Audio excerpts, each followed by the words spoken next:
Vaccines are very important for your child's life, and from the day of inception, they have saved millions of lives of children, and they have managed to eradicate some of the life-threatening illnesses like smallpox from the face of Earth. And a child in our country is included in a program called Expanded Program of Immunization, where the child is immunized against number of life-threatening illnesses and infections through this process called immunization. And today, I aim to answer some of the frequent questions asked by the parents about your child's vaccination.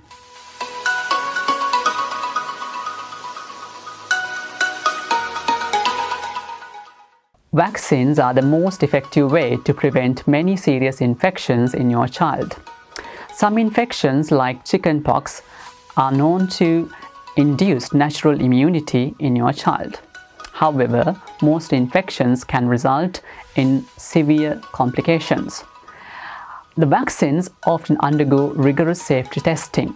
Therefore, vaccines are considered one of the very safe ways of boosting immunity against some of the deadly infections that we see in children.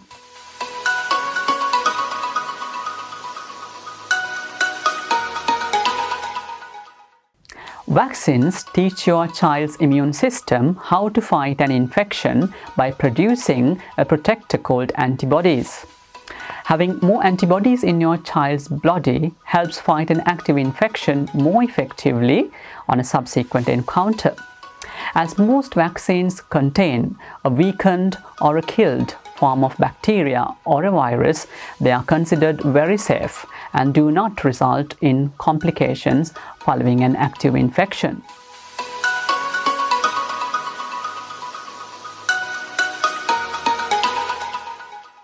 Most children can receive vaccines with no safety concerns. However, vaccines are generally not recommended for those who had a severe allergic reaction following vaccines, and that is called anaphylaxis.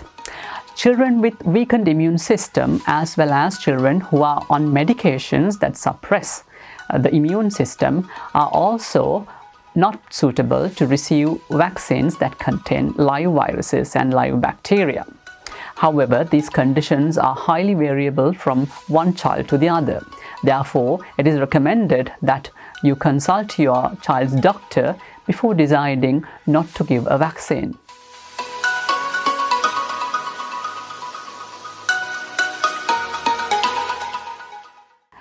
A raised blister will appear in most children at the site of the BCG vaccination, and this may take about 10 to 12 weeks after the day of vaccination.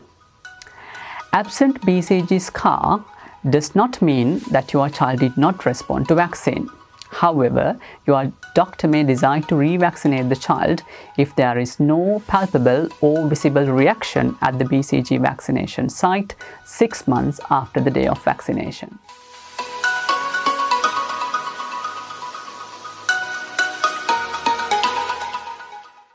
Vaccine should be postponed if your child is having a temperature of more than 38 degrees Celsius or your child appears seriously ill.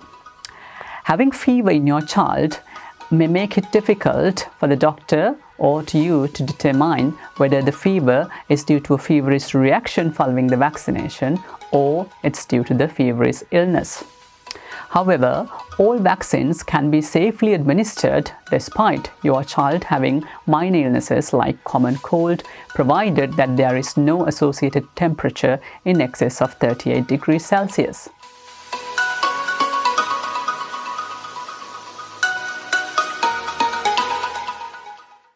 Missing the 6th month vaccine is not an indication for your child to restart the vaccination from the beginning, and your child can resume taking the missed vaccine as if there was no delay.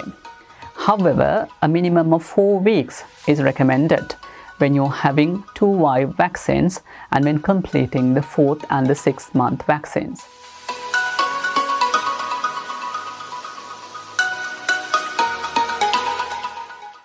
Vaccines are considered very safe in premature children as well.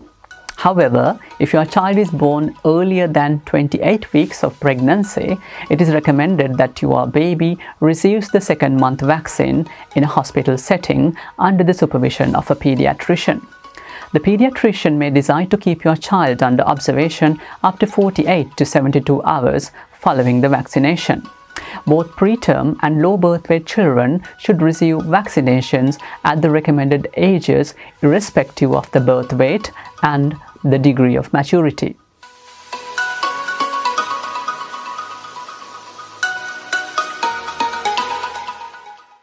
It is very important to complete the vaccination schedule as timely as possible for your child. Having measles infection in the past does not exclude your child from having the measles vaccination on time. And this practice of not having the measles vaccine is not safe, and also it's not recommended.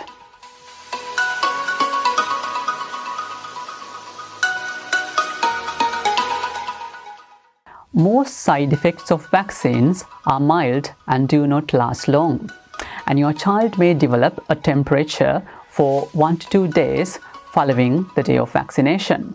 Some children might also cry immediately and can be upset for several hours if they develop fever. Occasionally, your child can develop a moderate to severe allergic reaction immediately after the vaccination. However, almost all the vaccination centers are well equipped to manage if any allergic reaction happens soon after the vaccination. And your doctor may recommend to observe the child for about 20 minutes after the vaccination, looking for an immediate onset allergic reaction.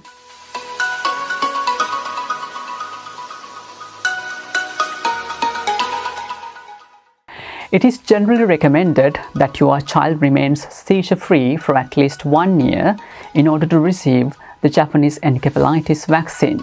Therefore, if your child had a febrile convulsion or any other convulsion, the general recommendation is that you delay the vaccine for Japanese encephalitis 12 months after the last convulsion.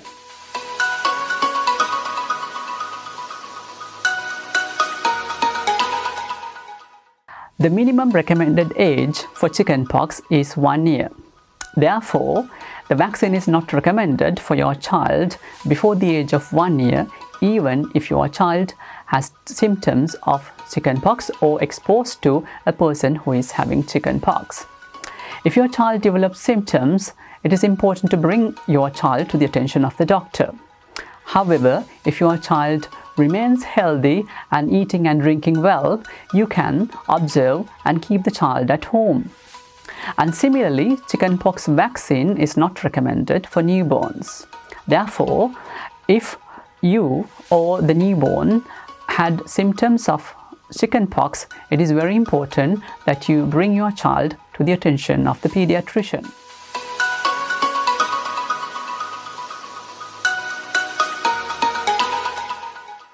It is recommended that your child receives all the vaccines on time. However, certain treatments that interfere with the effective vaccine response may need your child to postpone some of the vaccines for several months. These include blood transfusions and treatments such as immunoglobulins. Immunity weakening treatments like oral prednisolone may also lead to severe infections with vaccines containing live viruses and live bacteria. Therefore, delaying such vaccines is recommended for several months after steroid injections or blood transfusions or treatment with immunoglobulins.